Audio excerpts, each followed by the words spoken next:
네, 주식 초보 개비를 부탁해 시간이 준비되어 있습니다. 옆에서 바로 뛰어왔기 때문에 여러분 잠깐 준비하는 시간이 필요해서 지금 제가 오프닝 멘트를 하고 있는데요. 제가 준비가 되셨으면은 한번 만나볼게요. 네, 주식 초보 개비를 부탁해! 네, 왜 이렇게 손말이 안 맞습니까? 다시 하겠습니다. 네. 개비를 부탁합니다! 네. 자, 그러면 일단 오늘 또 정말 초보 주식 투자자분들이 알아야 될 내용 바로 화면으로 만나보겠습니다. 환율 1,300원 돌파. 환율에 따라서 정신은 어떻게 바뀔까요? 이렇게 궁금한 또 개인 투자자들이 많을 거라는 생각이 드는데요. 일단 환율 왜 이렇게 오르는지부터 좀 짚어봐야 될 것 같습니다. 전문가님, 환율이 1,300원을 뚫었습니다. 어떻게 보십니까?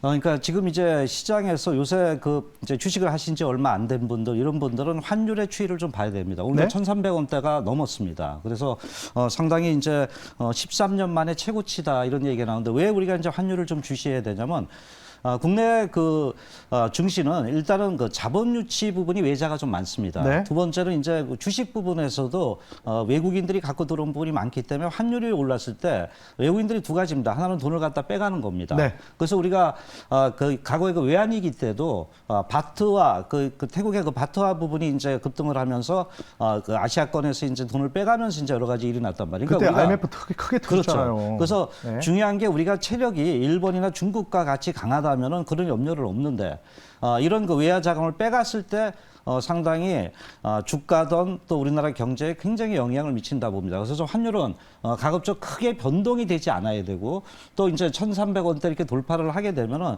상당히 외국인에 대한 어떤 부담감이 높은데 제가 볼 때는 이제 그래도 2008년도와의 금융위기와는 좀 다르다고 이렇게 좀 봅니다. 물론 이제 환율이 나타나는 것은 다 아시다시피 러시아 우크라이나 전쟁하면서 유가가 오르니까 인플레이션을 잡기 위해서 네. 이런 부분에서 이제 환율이 오른다. 그 이 배경은 이제 우리가 잘 아시다시피 환율이 오르게 되면 미국의 금리가 오릅니다. 그 금리가 오르면 우리나라보다 역금리가 돼서 미국 쪽으로 돈을 빼간다는 거죠. 그쪽이 안정이 되니까. 그래서 이런 부분이고 또 요새 제가 가장 우려하는 부분이 이제 아시아권에서는 중국하고 한국하고 일본이 역대적으로 어떤 그 경제 흐름의 변동이 있을 때마다 환율 전쟁을 합니다. 네. 그래서 이 환율 전쟁이 나타나면서 지금 역금리에 대한 서로 이제 환율을 안 올리려고 이런 부분이 나는데 우리가 캐파가 작잖아요. 그러니까 환율 전쟁만 하면 우리가 유독 변동성이 있고 주가적인 측면에서도 유독 중국이나 일본에 비해서 많이 흔들리기 때문에 이런 그 환율의 흐름을 잘 우리가 지켜보면서 주식시장에 접근을 해야 되지 않겠냐라고 말씀을 좀 드릴 수 있겠죠. 근데 사실 환율 전쟁이 시작됐다고 이렇게 하는데 네. 뭐 1,300원 정도 올라오면 우리 수출하기엔 너무 좋은 가격대가 아닌가라는 생각이 들어요. 그렇죠. 예전에 일반론적으로 환율이 올라가고 네. 우리 수출 관련주 뭐 예를 든다면 자동차라든가 중국의 매출이 이런 기업들이 일단은 긍정적이라는 이런 게 일반론적이었는데 요새는 약간 복잡해졌습니다. 왜냐하면 네.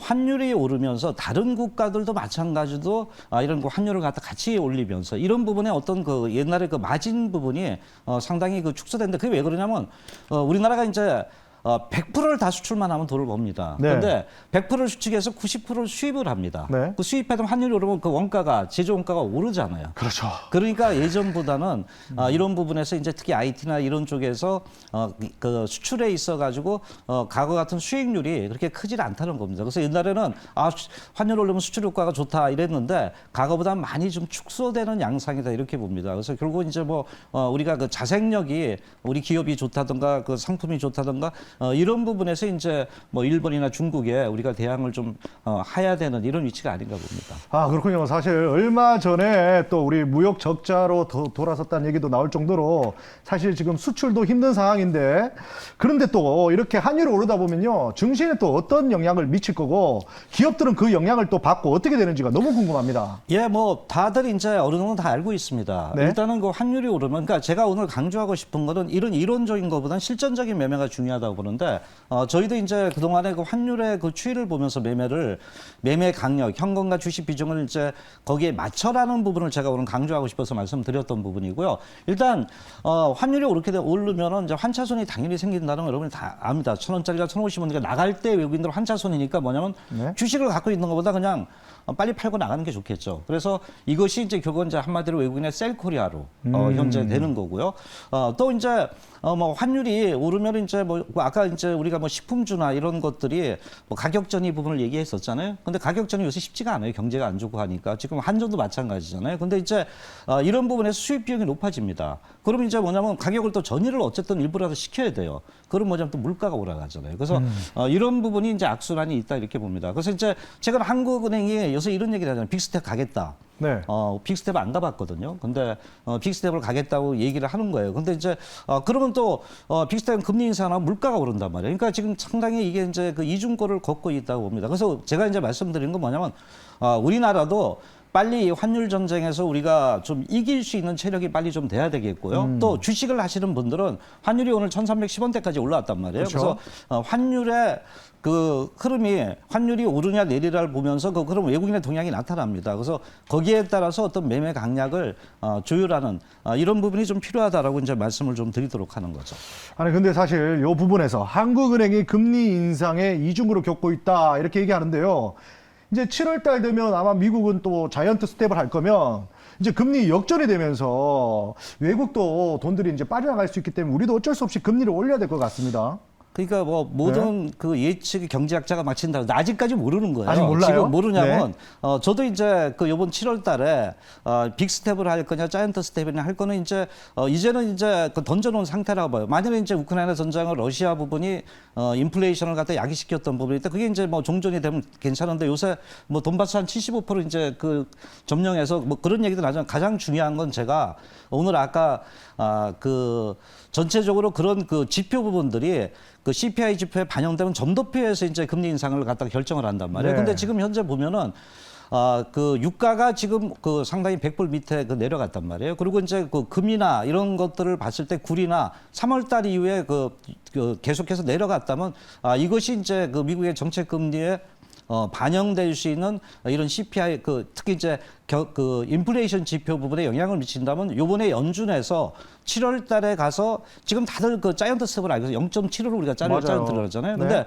만약에 우리 그렇게 안 가고 그렇게 하다 보니까 또 경제가 힘들어진다. 그리고 뭐 지금 현재 그 미국에서 가장 중요하게 보는 게 뭐냐면 뭐 인플레이션 정점론이 과연 있느냐 없느냐 이 얘기가 있었거든요. 쑥 네네. 들어갔지만 네. 그래서 만약에 그런 지표가 나서 인플레이션 정점론의 얘기가 나온다면은 금리 인하를 하게 될 겁니다. 그럼 뭐냐면 그렇군요. 한국은행도 그에 따라서 금리 인하를 하게 되면 그 이렇게 뭐 자이언트 스텝이나 빅 스텝을 가지 않고 거기에 따라 적절히 대응을 할 수는 있다고 이렇게 봅니다. 자, 그러면 어쨌든 뭐 환율하고 밀접한 기업을 저희가 찾아서 또 투자 포인트를 잡아야 될 것 같아요. 환율이 오르면 또 좋은 기업이 있습니까, 혹시? 뭐 아까 이게 좀 복잡합니다 요새. 그래서 네. 이제 네. 상당히 옛날에 수출 관련주 단순하게 이제 이렇게 얘기를 했는데 물론 이제 장기적으로는 그게 틀림없이 영향을 받는데 네. 오늘 이제 말씀드리는 거는 약간 조그만 섹터를 좀 말씀을 드리는데 일단은 OEM이란가 ODM 관련주들. 그러니까 이제 그 전체적으로 볼 때 그 환율에 따른 기업 영향을 볼 때 이제 그 크게 좀 말씀을 드리면 외화 부채가 높은 기업은 아주 굉장히 부담되겠죠. 그렇겠죠. 네. 되게 이제 이런 쪽이 어디냐면 항공업종들이 많습니다. 아, 그러네요. 네, 왜냐면 비행기값이 비쌉니다. 그러니까 렌트에서 뭐냐면 가져오니까. 그렇죠. 다 렌트에서 가져오기 때문에 부채 비율이 높을 수밖에 없습니다. 네. 그래서 유가가 오르면 오를수록 이런 거 환율 상승에 대한 어떤 부담감을 계속적으로 갈 수 있는 게 항공업종 이런 쪽이고 또 이제 이 환율이 또 영향을 미치는 게 부채 비율에 영향을 미치거든요. 건설업종들도 땅을 살려면 돌 빌려서 하잖아요. 네. 대개 건설업종들이 그 부채 비율이 높습니다. 그래서 이런 부분에서 건설업종에 대한 단기 부담감이 높아질 수 있습니다. 그래서 금리 인상 되면은 거기에 대한 이자 비용에 대한 부담감이 있잖아요. 그런 부분이 있고 또 현금을 쌓는 기업은 낫겠죠. 삼성전자나 뭐 이런 쪽이고 또 이제 이걸 좀 좁게 본다면은 수출 비중이 높은 OEM 쪽인데 이건 이제 뭐냐면 지금 미국이 키를 갖고 있으니까 미국 쪽의 수출 비중이 높은 기업들 네. OEM 또 우리 게 아니라 그쪽 나라 이름으로 해주고 ODM으로 또 이렇게 주문자 생산 방식으로 가는 기업들이고 저는 이제 자동차랑 카메라 모드를 제가 여기다 감히 집어넣었어요. 그 이유가 있을까요? 이게 어떻게 보면 환율하고는 전혀 관계 없을 것 같은 왜냐면 느낌이 들거든요. 이제 수출 쪽이거든요. 네. 수출 쪽에서 이제 그 전체적인 어떤 수익을 얻으려면은 그 독자적인 어떤 그 회작이 그러니까 내가 갖고 있는 기술력이 높아야 된다고 보거든요. 그럼 네. 이제 그 환율이 그 높더라도 거기서 내가 수익을 갖다가 하이엔드 제품으로 그 가격을 전이시킬 수 있다 그런데 저는 뭐 자동차의 그 카메라라든가 모듈이라든가 이런 기업들은 그래도 이제 공급보다 수요가 많다고 봅니다. 그래서 이런 쪽에서 뭐 단기적으로는 어떤 영향보다는 중장기적으로 이제 경쟁력 있는 기업들. 자동차나 카메라 모듈 또는 이제 카메라 센서 뭐 이런 쪽에 이제 우리나라가 그 집중된 이런 기업들도 우리가 좀 잘 봐야 되지 않겠나 보고 있습니다. 아, 그렇군요. 자, 유심히 봐야 될 또 기업들에 대해서 얘기를 해주셨는데 이 중에서도 그러면 황금주로 뽑을 만한 네, 종목이 있을까요? 예, 오늘은 일단 그 뭐 요새 장이 원체 안 좋습니다. 그래서 네. 제가 일단 뭐 보면은 이제 환율 아까 ODM, OEM 관련주 아마 다 아실 겁니다. 네. 영업무역이라든가 힐라 홀딩스라든가 뭐 화성인더스트리 최근에 좀 움직였잖아요. FNF 네, 이런 다 이게 종목들. 의류 쪽 관련된 쪽인 것 같은데요. 예, 되게 네. 이제 그 뭐 콜롬비아라든가 그쪽에 납품해서 내 네. 이름으로 안 하고 보내는 게 이제 OEM 이런 방식이잖아요. 그런 네. 쪽 그 미국 쪽에 이제 많이 치우친 종목들이 하나다 봅니다. 그래서 뭐 이런 종목 중에서 이제 여기서 또 꼭 짚는다면 뭐 영업무역을 좀 말씀을 좀 드리고 싶습니다. 영업무역이 네. 오늘의 황금주다. 네. 이유가 있을까요? 뭐 투자 포인트를 좀 짚어주십시오. 일단 투자 포인트는 미국의 매출이 40%라는 겁니다. 아, 미국에? 그러면 이제 그 네. 환율에서 어떤 정도 수혜가 있을 수 있고 또 현재 뭐 이런 그 아웃도어라든가 이런 쪽에 이제 그 매출이 물론 이제 미국 경기가 좀 좋아지면 더 그렇게 그 반영이 되겠지만 이런 부분이고 실적이 좋습니다. 1분기에도 좋고 2분기에도 실적을 기록할 이런 전망이라는 겁니다. 그리고 주가가 많이 빠졌죠. 그래서 이런 부분에 그 접근하고요. 일단 매수가는 39,000원대 전후로 해서 이렇게 그 밴드를 높이라 그랬잖아요. 넓게 하고 목표가는 한 42,500원대 하고요. 손절 라인은 37,400원대로 접근을 좀 하시면 되겠습니다. 자, 가격 전략 한번 보겠습니다. 네. 네. 자, 이 가격으로 네. 가는 거죠? 네네. 그래서 전체적으로 볼 때 추격 매수는 좀 자제하는 이렇게 밴드를 넓혀서 매매하는 전략이 좀 필요하다라고 말씀을 좀 드리겠습니다.